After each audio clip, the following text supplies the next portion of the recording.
नमस्कार दोस्तों, स्वागत है आप सभी का हमारे चैनल भक्ति ज्ञान में। दोस्तों, आज मैं आपको श्रीमद् भागवत महापुराण की कथा का श्रवण करा रहा हूँ। आप सभी भक्तजन इस कथा को श्रद्धा पूर्वक मन लगाकर सुने। भगवान श्री कृष्ण आप सभी की मनोकामना पूर्ण करेंगे और आप सभी के कष्टों को हर लेंगे। श्री सुखदेव जी कहते हैं, पिता, प्रियव्रत के इस प्रकार तपस्या में संलग्न हो जाने पर राजा अग्रीद उनकी आज्ञा का अनुसरण करते हुए जम्मू द्वीप की प्रजा का धर्मानुसार पुत्र व्रत पालन करने लगे। एक बार वे पितृलोक की कामना से सुपुत्र प्राप्ति के लिए पूजा की सब सामग्री जुटाकर सुर सुंदरियों के क्रीड़ा स्थल मंदराचल की एक घाटी में गए और तपस्या में तत्पर होकर एकाग्र चित्त से प्रजापतियों के पति श्री ब्रह्मा जी की आराधना करने लगे। आदिदेव भगवान ब्रह्मा जी ने उनकी अभिलाषा जान ली, अतः अपनी सभा की गायिका पूर्वचिति नाम की अप्सरा को उनके पास भेज दिया। अग्रीद जी के आश्रम के पास एक अति रमणीक उपवन था। वह अप्सरा उसी में विचरने लगी।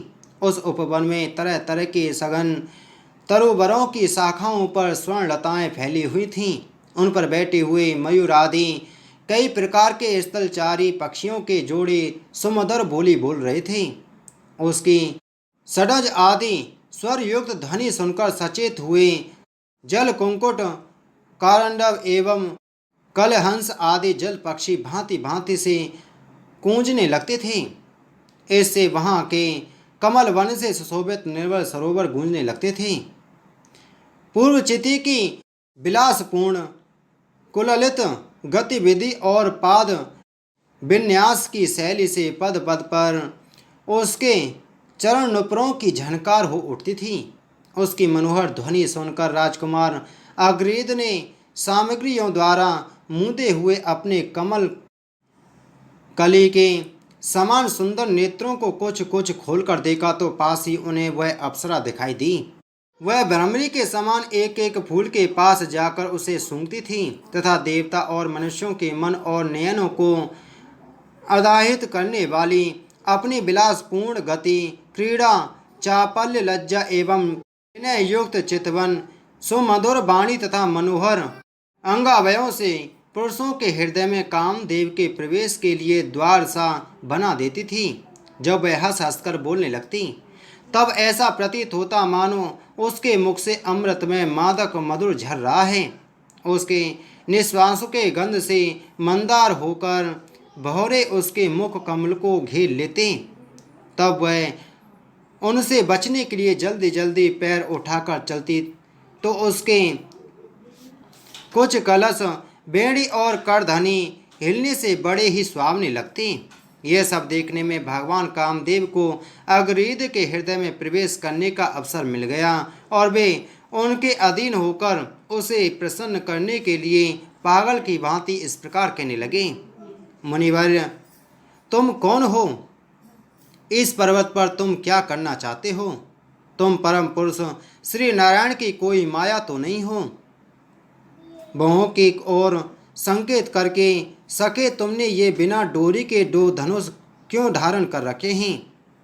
क्या इनमें तुम्हारा कोई अपना प्रयोजन है अथवा इस संसार में मुझ जैसे मतवाले मृगों का शिकार करना चाहते हो? कटाक्षों को लक्ष्य करके तुम्हारे ये दो बाण तो बड़े सुंदर और पहने हैं। अहो, इनके कमल दल के पंख हैं, देखने में बड़े शांत हैं और हैं भी पंखहीन। यहाँ वन में विचरते हुए तुम इन्हें किस पर छोड़ना चाहते हो? यहाँ तुम्हारा कोई सामना करने वाला नहीं दिखाई देता। तुम्हारा यह पराक्रम हम जैसे जड़ बुद्धियों के लिए कल्याणकारी हो। भौरों की ओर देखकर भगवान तुम्हारे चारों ओर जो ये शिक्षगण अध्ययन कर रहे हैं, वे तो निरंतर रहस्य युक्त सामगान करते हुए मानो भगवान की स्तुति कर रहे हैं और ऋषिगण जैसे वेद की शाखाओं का अनुसरण करते हैं, उसी प्रकार ये सब तुम्हारी चोटी से झड़े हुए पुष्पों का सेवन कर रहे हैं। नुपुरों के शब्द की ओर संकेत करके ब्रह्मन तुम्हारे चरण रूप पिंजड़ों में जो तीतर बंद हैं, उनका शब्द तो सुनाई देता है परंतु रूप देखने में नहीं आता। करधनी सहित पीली साड़ी अंग की कांति की उत्प्रेक्षा कर तुम्हारे नितंबों पर यह कदम कुसुमों की सी आभा कहाँ से आ गई। इनके ऊपर तो अंगारों का मंडल सा भी दिखाई देता है, किंतु तुम्हारा वलकल्य वस्त्र कहाँ है। कुमुंड मणित कुंचों की ओर लक्ष्य करके द्विजवर तुम्हारे इन दोनों सुंदर सींगों में क्या भरा हुआ है। अवश्य ही इनमें बड़े बहुमूल्य रत्न भरे हैं। इसी से मैं तुम्हारा मध्य भाग इतना क्रस होने पर भी तुम इनका बोझ ढो रहे हो। यहाँ जाकर तो मेरी दृष्टि भी मानो अटक गई है। और सुभग इन सींगों पर तुमने यह लाल लाल लेप सा क्या लगा रखा है। इसके गंध से तो मेरा सारा आश्रम महक उठा है। मित्रवर, मुझे तो तुम अपना देश दिखा दो, जहाँ के निवासी अपने वृक्ष स्थल पर ऐसे अद्भुत अवयव धारण करते हैं जिन्होंने हमारे जैसे प्राणियों के चित्तों को क्षुब्ध कर दिया है, तथा मुख में विचित्र हाव भाव, सरस भाषण और अधरामृत जैसी अनूठी वस्तुएं रखते हैं। प्रियवर, तुम्हारा भोजन क्या है, जिसके खाने से तुम्हारे मुख से हवन सामग्री की सी सुगंध फैल रही है।